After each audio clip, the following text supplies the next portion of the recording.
Can you see it? Yes. Okay, brilliant. Well then, hello.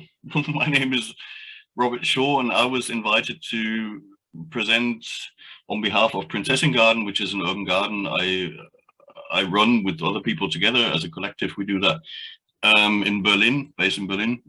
I was asked to present this year about the social and cultural impact of the garden, which wasn't as easy. So last year I was presenting about our finances, and that was clear facts and numbers, and that was easier than this year. Now, just before I start, my presentation is quite short. I'm only like 15-20 minutes.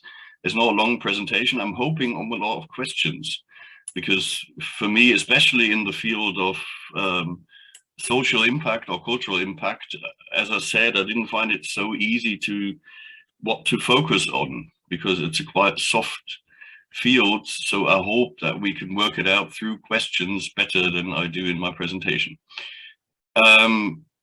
Just to let you know, there's a lot of other things I could talk about. I'm going to give you a glimpse of that in the beginning, but for that topic, I try to focus on our way and numbers of participation, because this, I think, is our main way of creating social impact. Right. So Prinzessinnengärten, this is a photo of our old place. We used to be in Kreuzberg in the center of Berlin. Now we're still in the center of Berlin, but in Neukölln, on a 20 times bigger place.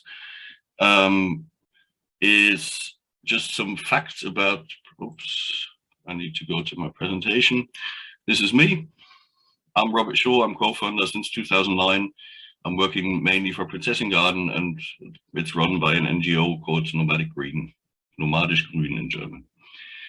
This is just to start with a screenshot of our website to give you a glimpse of what we are doing in general. Just to start from top left, it's all in German, but I will explain. Mitmachen means participation. As you see, it's in the first place on our website. For us, it's the most important part. Participation for us means, I'm going to talk about that later, but basically at any point in time, 7 days a week, people can come to the garden and participate in many different ways. It's, I would say, our main focus. And the second one in the middle is Umweltbildung, means environmental education. That's in our talking, in our words, mainly for children and young adults. We work together with a lot of schools. We work together with over 60 schools, running 60 school gardens as well. We have a lot of kindergartens we're working together with, but we have some kind of special groups as well, like handicapped people, or we have people with depression as a group coming to the garden. So we have different types of environmental education. It's not only just environmental, sometimes it's like social in a way as well. The third one here called Garten Café, this is our restaurant. This is part of our financing. So we run a restaurant on the spot where the community garden is to cook with our crops and kind of finance ourselves. Same is the next one, which is called Hofladen. It's a little shop where we sell plants. It's like an info point as well. It's right at the entrance of the garden. People can come in and ask where is what and what to do, but they can buy books, plants and stuff like that as well. Then the one here in the middle is we run 2 community gardens, one big one in the center and a little smaller one in a rural area of Berlin, quite a poor area. And this is the topic where you can see what's happening there. Then here, this is called Gartenbau in Germany. This is, we build gardens elsewhere in very different ways. One is that we help other initiatives in form of workshops to create their own community garden, but we do like a lot of school gardens. I mentioned them. We have gardens at neighborhood centers, we have gardens at companies, we have gardens at refugee homes, and sometimes we take care of the gardens as well. Sometimes the people who are located where the garden is do. So it's part of our financing as well, but it's part of our creating impact as well, because more gardens mean more impact. Then that one here, Parkhausmeisterinnen, is a new topic for us. We've been invited by the city of Berlin to do social work in public green. So at the moment we have 3 big parks in Berlin where we are present like 3 days per week, each park. And basically we just talk to people about urban nature, about how to use the park. We offer them coffee, we offer them cake. And it's just like a social function as like a housekeeper, you know, but just like a park keeper for the park. It's not specifically for homeless people or not specifically to communicate rules or regulations. It's just be present, be there and talk to the people. Then Studio Nagelneu here, bottom in the middle, that is a little neighborhood space we run, financed by EdiCitNet, by the way, which is very nice. It's a little event room which people can book for free if they offer events which somehow address the neighborhood in a positive way. If they have just like commercial events, we don't give it to commercial events, but it's free for neighbors who want to do something. We have very different things going on there, like cooking together. There's a little kitchen in there, cooking together. We have Lebanese and Moroccan evenings there for people who come from those countries. We have people cooking for homeless people. We have easy things like, well, they're not easy technically, but doing baskets out of, I don't know the English word, but you know what I mean. It's a very various program. And then the last point, bottom right, Wesensgewisse Bienenhaltung. This is about beekeeping.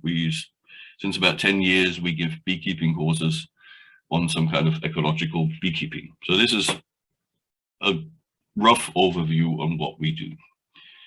Some more facts. Who are we? We're a non-profit organization called Nabolagshager GmbH. Non-profit means we're not allowed to make profit. It just means we're only allowed to reinvest the profit in the social and in ecological purpose. So, and you can't get rich with it, with what we do. We mainly work in the field of environmental education in the form of participation. I'll talk about that later. But we see ourselves as activists still. So we do a lot of non-paid political work as well in the city of Berlin and in Germany-wide, sometimes even international. It's important for us. And the whole organization is run as a collective, which means we take decisions together. And we try to include as many people as possible, and willing is quite important, into our decision making. It's not only that, not always that easy, you will see later, because over the years, we exist now since 12 years, we became quite big.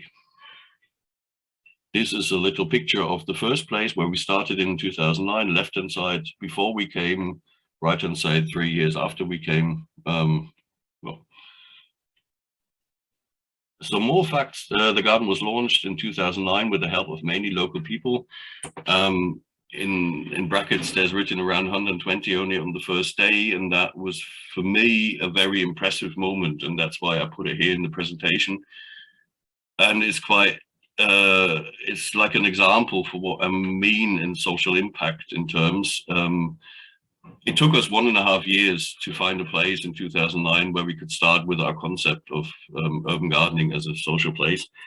And after 1.5 years of German bureaucracy, we finally had the rent contract, and we were 2 people. And we got the keys. I remember on the 10th of June, on the 13th of June, we wanted to do like a little opening, but there was nothing.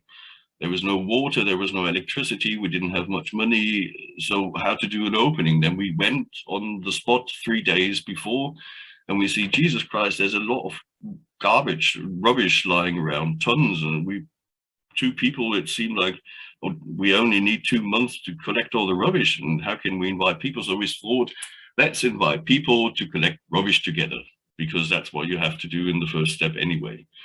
And I remember the day before the opening, we had a little newspaper, tiny little newspaper article on that, inviting people to collect rubbish together. We didn't think that was a very attractive offer. So like a day before the so-called opening, we went to a shop and bought at least gloves and buckets. And we had like, so people could collect the rubbish with the gloves. And we had a little argument about if we should buy 10 buckets and bear gloves or 15, because that was around the number of people we were expecting. And suddenly on the first day, we opened our gates and there were a lot of people waiting already. And we had 120 people over the first day. Nobody knew us. And the rubbish was collected within 3 hours. And then everybody was sitting together and talking about how the garden could develop. And for me, the experience was, if you do things together, if you work on things together, and you don't offer like a course or something, but you offer something which has to be done where you really need help, people feel that and they really come to help you, because they have a sense then that it's their own project and not that you're offering a course or something. 2011, the garden became quite well known. Urban gardening was quite hip. We were financially stable, and we had over 3,000 participants per year and around 20,000 visitors. So we had a lot of international press and stuff like that, and people started to know the garden. 2013, we almost lost our rent contract because the city of Berlin wanted to build on the spot where the garden was. Well, they didn't want to build, they wanted to sell it. That was still the time when the city of Berlin was selling their properties like on eBay, the highest price, could do whatever they wanted to. And we tried to go against it by having a little petition out, asking the people, it was just before the election, to help us by signing our petition to keep the rent contract for another 5 years. And within 4 weeks, we gathered 30,000 signatures, just like it might be some indicator for social impact as well. 2019, we moved from the place we were fighting for because we had a brilliant offer on an old cemetery. In Germany, cemeteries are not longer really in use as cemeteries anymore. 50% of the space is not needed for burying people anymore. So there are huge potentials of space right in the city. At the moment, we're running the new garden on 75,000 square meters, so 7.5 hectares, and it's quite still city center.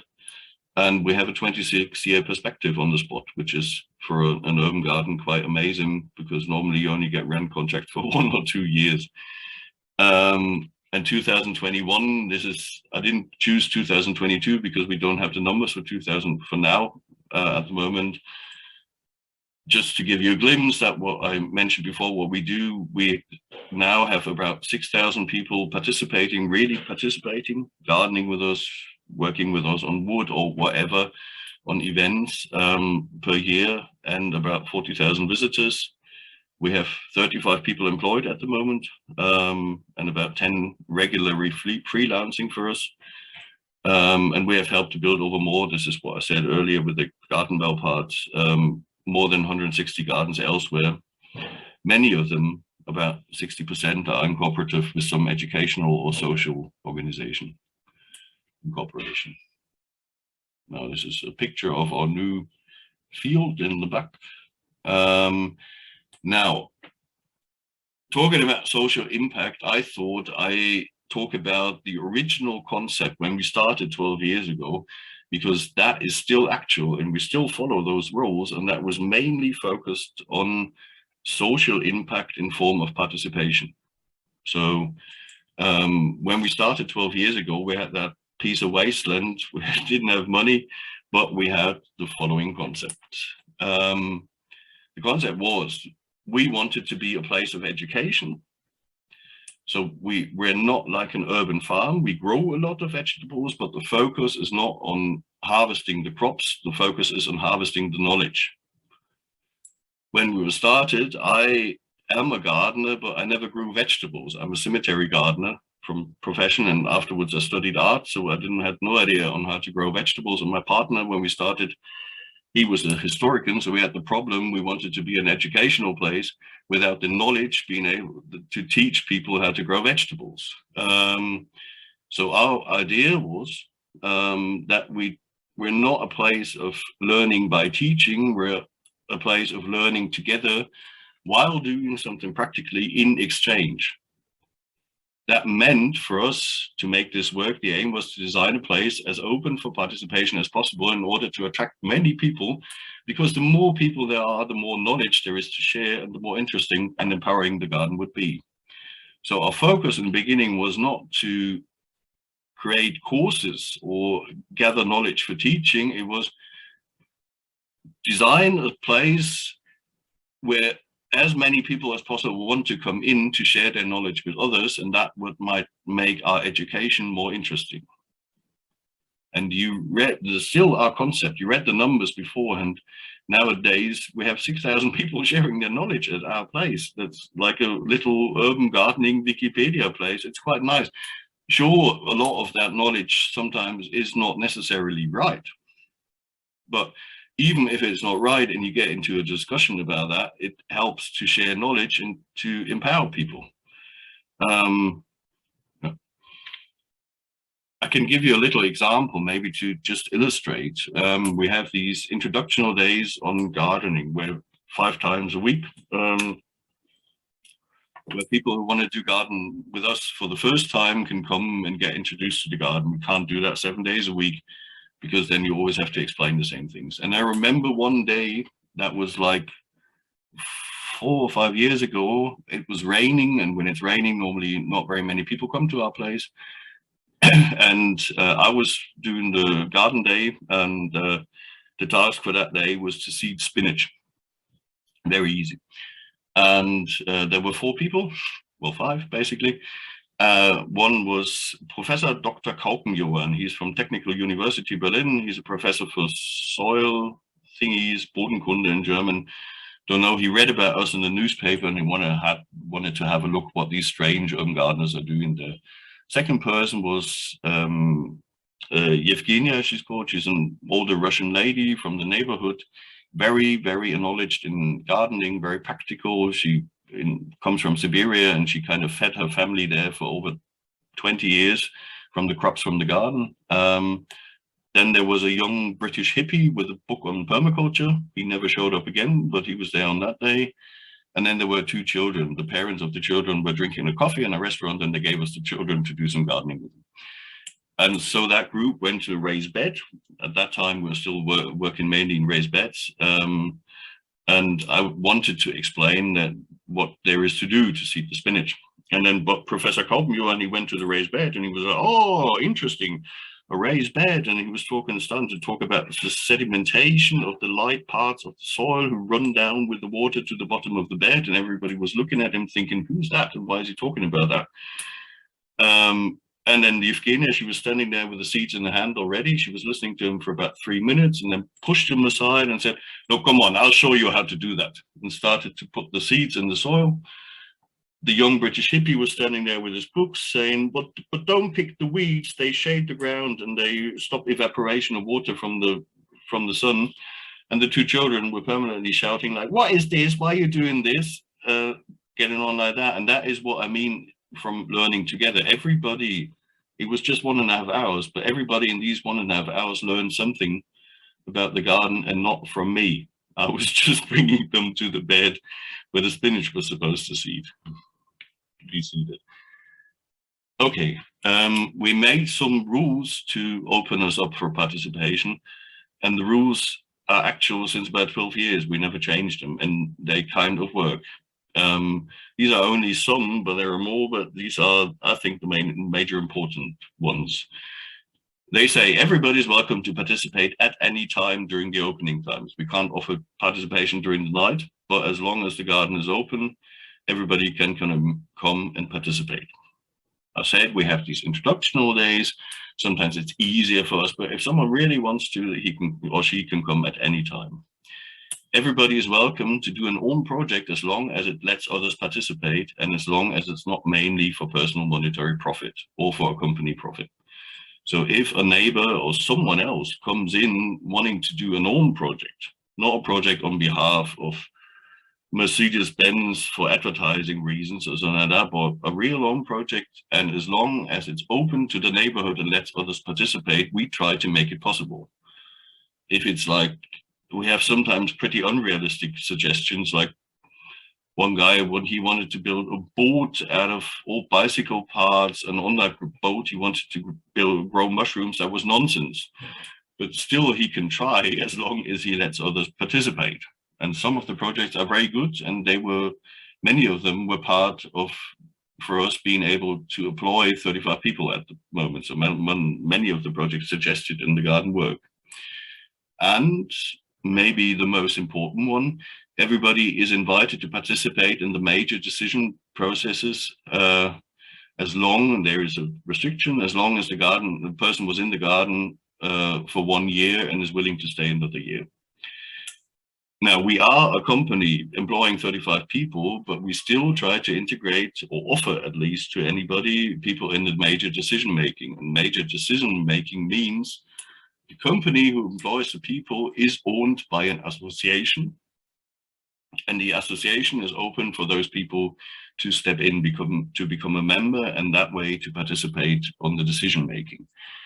I'm just saying all that to illustrate that for us, social impact and participation is a matter of letting people participate for real, and that includes decision making. It's not like offer here, you can garden a little and you do what I say while you're gardening. It's like, come to the place, and if you want to, make it your own place as well. And necessarily, because you need time to do that, and we get a lot of people who are not in normal work, because people who work like 40 hours per week, they don't have the time to participate in the garden so intense. So I think there's a lot of our social impact, that we have a lot of people who kind of fell out of the system of society in some way, and they find a place there which they can call their own, and where they can empower themselves up to the same level as me, for example. Yeah. So why I'm telling you this is what I just said. Our way to create social, cultural, and ecological impact for us, these three are always together, is to invite people to be part of what we do. And therefore, you need to have a certain approach towards people. You just meet them on the same level. First of all, it's just a person like me wanting to do something in the garden. I might know the rules and the reality of the garden better, but still, I'm supposed to listen. I'm supposed to be kind, every one of us. I'm supposed to take that person serious, but I'm not necessarily, sorry, supposed to be naive on, especially when you have, like, so to say, capitalistic offers to the garden. Or in short words, we want to be part of a well-working neighborhood, because the main idea of the garden is still to be part of an ecological and social change in society, and not to be a company. And we believe that one of the keys to achieve that is a cooperative, good neighborhood. Now, that sounds very easy, neighborhood, but it's not. I don't know if it's different from where you come from, but here in Germany, we lost that sense of neighborhood. We don't use public space together anymore to create some social impact among people living in the same road or the same house. And I think that's one of the main functions of the garden, to create a place where this neighborhood can happen again. And I personally believe that there is a lot of strength and power for change in neighborhood. I mean, nowadays you have all this share economy where suddenly neighborhood is monetized. You can lend a drilling machine, and it's supposed to be sustainable, because then people don't use so many drilling machines, from a box in the shop, and you have to pay for it. But why don't you just go and ask your neighbor if you can lend a drilling machine? Or why don't you have the habit to ask your neighbor for almost everything? Like, for example, one of the ideas, one of the role models for the garden is urban gardening in Cuba, and there, due to lack of things, almost everything is shared, and it's a highly effective system of saving climate gas, carbon. It's like people share their cars. You will never see a car going with one person to the next city. In Berlin, you have 90% of the cars who just drive around with one person in it. And I think it's not share economy, it's neighborhood. Get the habit of people sharing and using public space together. So we think that's one of the keys of a good life in the future. And that was it. Thank you very much. And here's, if someone is interested, our contact details. I hope you can read them. Otherwise, I can always put them in the chat. And I think we're somehow present on the Edible City website as well. Thank Okay. you. Thank you very much, Robert. A very inspiring presentation, I think. Yeah. Do you have any comment? I have some comment, but some students maybe have any comment or any question. No? Well, I want to comment that I know that in Girona, for example, they tried some neighbors to do like the same a little bit. A group of neighbors, they found a place, they began to do some urban gardening, but they had a lot of problem with the administration, in fact, because they say the legislation, etc., etc. So what and finally they were so tired to fight against the administration a little bit, because the owner of the land, etc., etc. So what is your experience with that? How can you overcome these issues? Well, it's, to be very honest, bureaucracy or administration, putting bureaucracy onto gardens is one of the main problems. The two main problems are bureaucracy and finding space for gardens. And this bureaucracy matter it's a killer, because if you start a garden, you want to garden together. You don't want to be involved in laws and rules and assurances and all that kind of stuff. So this is a main problem you have to overcome in the first step, and it's a problem as well because many cities, they want urban gardens. They want that as a social and environmental instrument, but they don't let the gardens work as they want to, because they then come with all their bureaucracy. So on one side, I would say it's a political issue as well. You have to create easy, safe spaces, at least during the first 1 or 2 years for the gardens. So have a temporary agreement maybe on getting easier permissions during the first time. And then if the garden has settled once and people are there and they have a sense of ownership, things get much easier, and they might be more willing to go into these kind of processes. And the other thing is, as I said, we help a lot of other gardens as initiatives, and our main help is not in gardening, it's in getting over these administrative problems, because we have experience in that and we have solutions for these problems. So that's how we mainly help other gardens. Meaning you can have organizations who help the gardens, and not the people in the garden have to do it themselves. Okay, thank you. Yes, because this was one of the main aspects that discourage people to continue all these bureaucratic things. Yes. And I think that it's very interesting what you say about the neighborhood, because here in the Mediterranean, at least, a lot of people here from Italy or from Catalonia, and this sense of neighborhood is being lost more and more. And the implementation of nature-based solution can overcome these things and can create spaces for sharing again this neighborhood sense that has been lost. I can just, yes. I mean, I said one of our role models is like an urban gardening form in Cuba, and that's quite interesting looking at that from a perspective of neighborhood. It happened after the breakdown of the Soviet Union. The people had too little food in the country. So there was no food in the shops. People were hungry, basically, and they were following a very easy logic. If there's no food in the shops, we're going to grow our own. And they did it from a well-working social community in the neighborhoods. That was the starting point. And so they suddenly just went to wasteland, starting to grow vegetables. And then like 3 years later, the Cuban state came and said, well, this might be a solution for a food supply problem, and supported these initiatives, these neighborhood initiatives, to run proper gardens. And nowadays, if you look at the Cuban system of farming, it spread countrywide because they didn't have the machines, the fertilizer, the pesticides for large-scale industrial farming anymore. And these initiatives grew into the food system in Cuba.